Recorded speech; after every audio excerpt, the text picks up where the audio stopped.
আসসালামু আলাইকুম শিক্ষার্থীরা, আশা করছি সবাই ভালো ও সুস্থ রয়েছো।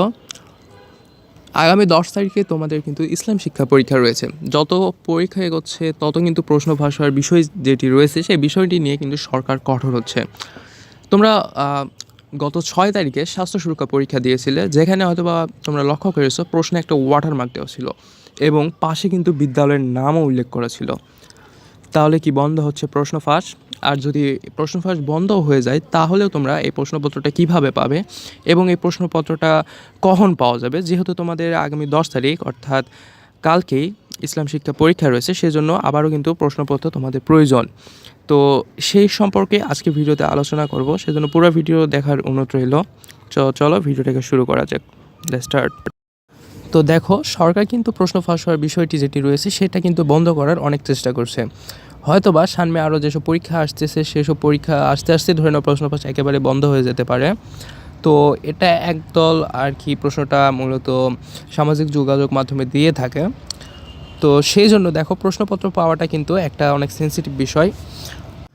তোমরা হয়তো বা লক্ষ্য করেছো, যখন তোমরা জীবন জীবিকা পরীক্ষা দিয়েছিলে তখন কিন্তু দুপুর 2টার পরে প্রশ্নপত্র সামাজিক যোগাযোগ মাধ্যম যেমন ফেসবুক, ইউটিউবে একেবারে অ্যাভেলেবল ছিল। বাট এটা কিন্তু স্বাস্থ্য সুরক্ষা পরীক্ষার দিন হয়নি, কেননা সেই দিন তোমরা হয়তো বা লক্ষ্য করেছিলে প্রশ্নপত্র 7টার পরে দেওয়া হয়েছিল। অ্যান্ড 7টার পরে দেওয়ার পরেও অনেক পরে আর কি ইউটিউবে কোনো মানে অল্প কয়েকজন ইউটিউবার আর কি এটা আপলোড করেছে এই প্রশ্নপত্র ভিডিওটা। তো সেই জন্য দেখো, প্রশ্নপত্র কিন্তু পাওয়াটা আস্তে আস্তে কিন্তু কমে যাচ্ছে। হ্যাঁ, সেই হিসাবে এখন অন্য যেসব পরীক্ষা রয়েছে যেমন গণিত, বিজ্ঞান, ওগুলো পরীক্ষা কিন্তু আরও অনেক সময় রয়েছে। সেসব পরীক্ষা দেখা যেতে পারে প্রশ্নপত্র তোমরা হয়তো বা পাবেই না, এমন হতে পারে। তবে সামনে ইসলাম শিক্ষা যে পরীক্ষা রয়েছে সেটা সম্পর্কে কথা বলা এখন প্রয়োজন। তো এই পরীক্ষাতে দেখো, এই পরীক্ষাতে প্রশ্নপত্র পাওয়ার সম্ভাবনা রয়েছে। আর যদি এটা পাওয়া যায় তো কিভাবে পাবে? তো এটা পাওয়ার জন্য তোমাদেরকে যেটা করতে হবে, এই ফ্রি ফর এডুকেশন যে চ্যানেলটা রয়েছে এই চ্যানেলটাকে তুমি সাবস্ক্রাইব করে রাখতে পারো।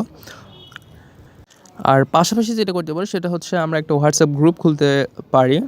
এটা শিওর না, হ্যাঁ, যদি খোলা হয় তাহলে আমি তোমাদেরকে লিঙ্ক কমেন্ট বক্সে দিয়ে দিব। তো সেখানেও প্রশ্নপত্র পাওয়া যাবে যদি অ্যাভেলেবল হয়। আমি আর কি যদি পাই এবং এটা যদি অ্যাভেলেবল আর কি হয় তাহলে আমি দিয়ে দিব কিন্তু। আর পাশাপাশি ইউটিউবে কিন্তু আমাদের এই চ্যানেলে পেয়ে যাওয়ার সম্ভাবনা রয়েছে। যেহেতু এটা আমাদের ছোটো চ্যানেল সেজন্য আমরা এখানে একটু রিস্ক নিয়ে দেওয়ার প্ল্যান করেছি আর কি। সো চ্যানেলটিকে সাবস্ক্রাইব করে রেখে দাও। আর গ্রুপে যদি খোলা হয় তাহলে গ্রুপে জয়েন হয়ে নিও অবশ্যই, সেখানে কিন্তু প্রশ্নপত্রটা পাওয়া যেতে পারে। তো আশা করি ভিডিওটা বুঝতে পেরেছ। তো দেখা হবে তোমাদের সাথে প্রশ্নপত্রর ভিডিওতেই। ততক্ষণ পর্যন্ত সবাই ভালো থাকবে, সুস্থ থাকবে। আল্লাহ হাফেজ। পুরো ভিডিওটি দেখার জন্য অনেক অসংখ্য ধন্যবাদ। আল্লাহ হাফেজ।